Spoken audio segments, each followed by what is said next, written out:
All right, I'm going to show you really quickly kind of what the multi-pass and the single pass look like as you're going through them in the app. So this is the home screen. I'm going to click purchase. I'm going to pretend like I'm going to Disney on the 13th because August 13th is my birthday. Here, you're going to be able to select for which park you want. Remember, it's not like the Genie Plus where you bought it for multi-parks or just one park. You buy it for Magic Kingdom, and that's where you're going to start, and then you can use it later to hop to wherever you're going to be. If you're starting at Epcot that morning, buy it for Epcot, check into your first ride at Epcot, and then you can kind of modify as you go. So that's what's a little bit different. Because when you're looking at it, it kind of seems like, oh, am I not park hopping? Yes, it will allow you to do that if you have those park hopper passes. I'm just going to pretend like I'm going to Magic Kingdom that morning. So click on Magic Kingdom. It's going to give me the option of the multi-pass, and then I'm going to also see my Lightning Lanes, the single pass.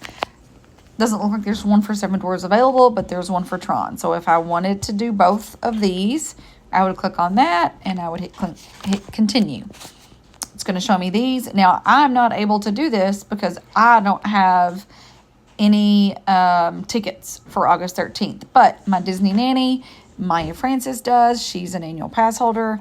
This is another plug for Once Upon a Nanny. They are great. So, I've got 5 minutes here. Selection save for 5 minutes. I've got my first group. This is Tier 1.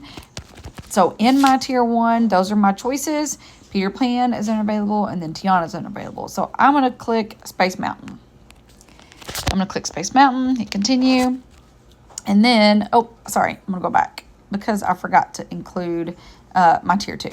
So my Tier 2, these are down here. I'm going to click Buzz Lightyear. And then let's say I want to do Pirates of the Caribbean. So I'm going to hit continue on that. So now I should have 4 things going on: Tron, Buzz Lightyear, Pirates, and Space Mountain. So I'm actually going to start down here at Space Mountain. You can see you can modify the time. So Space Mountain, Buzz Lightyear, and Tron are all kind of over there in Tomorrowland. So those can be, if possible, I would like to maybe have those together. So I'm going to see what my other times are for Space Mountain. Looks like I've got 2:15, a 4:50, and then I can do the 5:10 to the 6. I'm going to look up here at Buzz Lightyear. It's also got a 2:10. And then Tron is the 2. So let's stick with that. Let's do, let's keep Tron. Let's move it up maybe a little bit. Let's do maybe a 3:15 for Tron. I'm going to say that. Let's do our Buzz Lightyear. Maybe about a, let's do 2:50 for Buzz Lightyear. And then let's see down here what Space Mountain was. Oh, well, of course. And also, they go fast.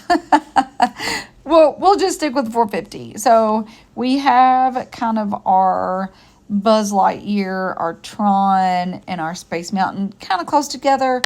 Maybe we can get a snack in between there. And you can see you are able to overlap those times. So you have the hour window.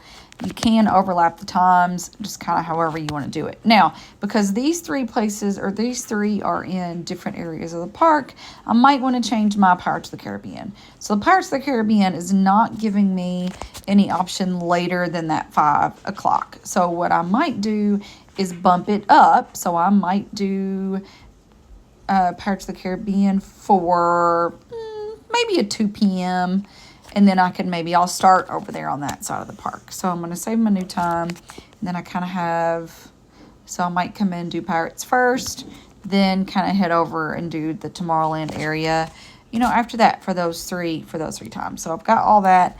I'm not going to hit continue because it's going to take me to the checkout process, and I'm obviously not going to check out.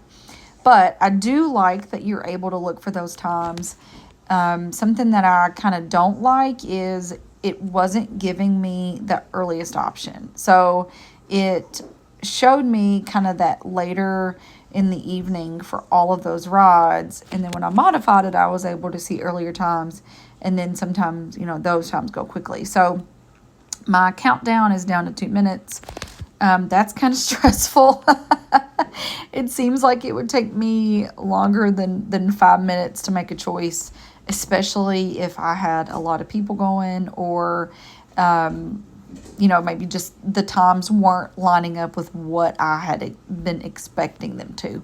So that's how you do it, and you can kind of see, you're able to modify those before you check out, which I do like. So hopefully this will help clear up some things.